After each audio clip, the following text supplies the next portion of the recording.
ജീവനുള്ള ശരീരത്തിൽ നിന്നും മാറ്റപ്പെട്ട മുടി വളർന്നു എന്ന് ചില ആളുകൾ പറയുന്നത് നിങ്ങൾ കേട്ടിട്ടില്ലേ? സത്യത്തിൽ ശരീരത്തിൽ നിന്നും വേർപെട്ട മുടി വളരുമോ?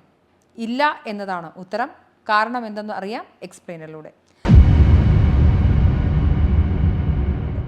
നാം കാണുന്നതും പരിപാലിക്കുന്നതുമായ നമ്മുടെ ഈ മുടിയിഴകൾക്ക് സ്വന്തമായി ജീവനില്ല. അതുകൊണ്ട് തന്നെ ശരീരത്തിൽ നിന്നും വേർപെട്ട് കഴിഞ്ഞാൽ അതിന് വളരാൻ സാധിക്കില്ല. ഏറ്റവും ലളിതമായി ഇതാണ് അതിനുള്ള ഉത്തരം. പക്ഷെ അതിനെ കുറച്ചുകൂടി എക്സ്പ്ലനേഷൻസ് ആവശ്യമുണ്ടെന്ന് എനിക്കറിയാം. മുടി എന്നാൽ കെരാറ്റിൻ എന്ന നിർജീവമായ പ്രോട്ടീൻ നാരുകൾ മാത്രമാണ്. സസ്തനികളുടെ ചർമ്മത്തിലെ ഫോളിക്കിളുകളിൽ നിന്നും വളരുന്ന പ്രോട്ടീൻ അധിഷ്ഠിത ഫിലമെന്റ് ആണ് മുടി. മൃഗലോകത്ത് വൈവിധ്യമാർന്ന പ്രവർത്തനങ്ങൾ ചെയ്യുന്ന സങ്കീർണമായ ഒരു ജൈവ വസ്തുവാണിതെങ്കിലും ശരീരത്തിൽ നിന്നും വേർപെട്ടാൽ ഇവയ്ക്ക് തനിച്ചതിജീവിക്കാൻ സാധിക്കില്ല. ശരീരഭാഗങ്ങളുടെ സംരക്ഷണം മുതൽ താപനില നിയന്ത്രിക്കൽ, സെൻസറി ഇൻപുട്ട് നൽകൽ വരെ വിവിധ കാരണങ്ങളാൽ മനുഷ്യർക്ക്, മൃഗങ്ങൾക്ക്, അതായത് സസ്തനികൾക്കൊക്കെ രോമമുണ്ട് എന്നതാണ് യാഥാർത്ഥ്യം. നമ്മുടെ സൗന്ദര്യത്തിന്റെ അടയാളമായി തലോടുന്ന ഓരോ മുടിയിഴയ്ക്ക് പിന്നിലും കണ്ണിന് കാണാനാവാത്ത അത്ഭുതകരമായ കുറേയധികം പ്രവർത്തനങ്ങൾ ഒളിഞ്ഞിരിപ്പുണ്ട്. കൗതുകകരമായി വസ്തുത മനസ്സിലാക്കാൻ ഈ വിഷയത്തിൽ ശാസ്ത്രലേഖകനായ ബഷീർ പെങ്ങാട്ടി എഴുതിയ ലേഖനം ഒരു വിഷയത്തിൽ നമുക്കൊരു ആഴത്തിലുള്ള ഒരു അറിവ് പങ്കുവയ്ക്കുന്നുണ്ട്. ആ ലേഖനത്തിലെ പ്രധാനപ്പെട്ട ഭാഗങ്ങൾ പരിശോധിക്കാം. മുടിയുടെ യഥാർത്ഥ ജീവന്റെ തുടിപ്പ് കുടികൊള്ളുന്നത് നമ്മുടെ ചർമ്മത്തിന് താഴെയുള്ള അതിസൂക്ഷ്മമായ അറകളിലാണ്. ഹെയർ ഫോളിക്കിളുകൾ എന്നാണ് ഇത് അറിയപ്പെടുന്നത്. ഈ ഹെയർ ഫോളിക്കിൾ എന്നറിയപ്പെടുന്ന ഈ കുഞ്ഞൻ ഫാക്ടറികളാണ് മുടിയുടെയൊക്കെ ഉറവിടം. നമ്മുടെ ശരീരത്തിലെ രക്തക്കുഴലുകൾ ഒരു വിതരണ ശൃംഖല പോലെ ജീവൻ നിലനിർത്താൻ ആവശ്യമായ ഓക്സിജനും പോഷകങ്ങളും ഈ ഫാക്ടറികളിലേക്ക് നിരന്തരം കൊണ്ടുചെന്ന് എത്തിച്ചു കൊടുക്കും. ഈ ഊർജം ഉപയോഗിച്ച് ഈ ഫോളിക്കിളിലെ കോശങ്ങൾ വിഭജിക്കപ്പെടുകയും പുതിയ കോശങ്ങൾ പഴയതിന് മുകളിലേക്ക് തള്ളുകയും ചെയ്യും. ഇതൊരു പ്രിന്ററിൽ നിന്നും ഒരു ചിത്രം അച്ചടിച്ച് പുറത്തേക്ക് വരുന്ന നിങ്ങൾ കണ്ടിട്ടില്ലേ? വളരെ പതുക്കെ ഒന്നിന് പുറകെ ഒന്നായി ആ ചിത്രം ഇങ്ങനെ പ്രിന്റ് ചെയ്ത് വരുന്നത് പോലെ.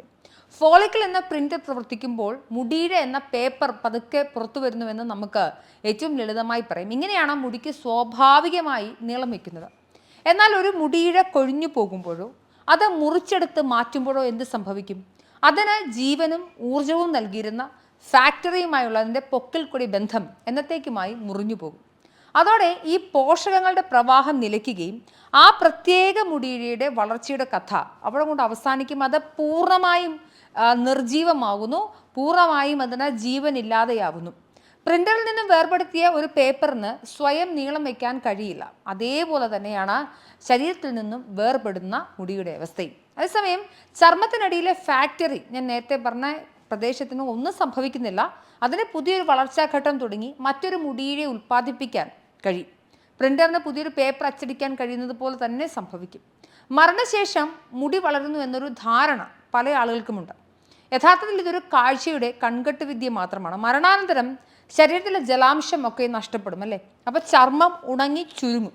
ഇങ്ങനെ ചർമ്മം ഉള്ളിലേക്ക് വലിയുമ്പോൾ മുമ്പ് ചർമ്മത്തിനടിയിലായിരുന്ന മുടിയുടെ ഭാഗം കൂടുതൽ പുറത്ത് കാണുന്ന ഒരു സാഹചര്യം ഉണ്ടാകും. ഇത് കണ്ട് പല ആളുകളും മുടി വളരുകയാണെന്ന് തെറ്റിദ്ധരിക്കാറുമുണ്ട്. അതുകൊണ്ട് മുടിയുടെ വളർച്ച എന്നത് ചർമ്മത്തിനുള്ളിലെ ജീവകോശങ്ങളുടെ സജീവമായ ഒരു പ്രക്രിയയാണ്.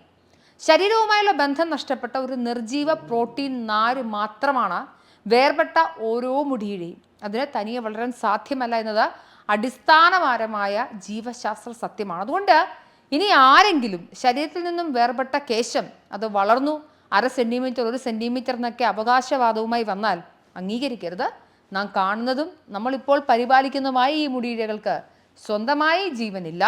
അവ കെരാറ്റിൻ എന്ന നിർജീവമായ പ്രോട്ടീൻ നാരുകൾ മാത്രമാണെന്നും സസ്തനികളുടെ ചർമ്മത്തിനുള്ളിലെ ഫോളിക്കിളിൽ നിന്ന് വളരുന്ന പ്രോട്ടീൻ അധിഷ്ഠിത ഫിലമെന്റ് മാത്രമാണ് മുടിയെന്നും ഇത്തരമുള്ള ആളുകളോട് പറഞ്ഞു കൊടുക്കുക, ശാസ്ത്ര സത്യങ്ങൾ പ്രചരിപ്പിക്കുക.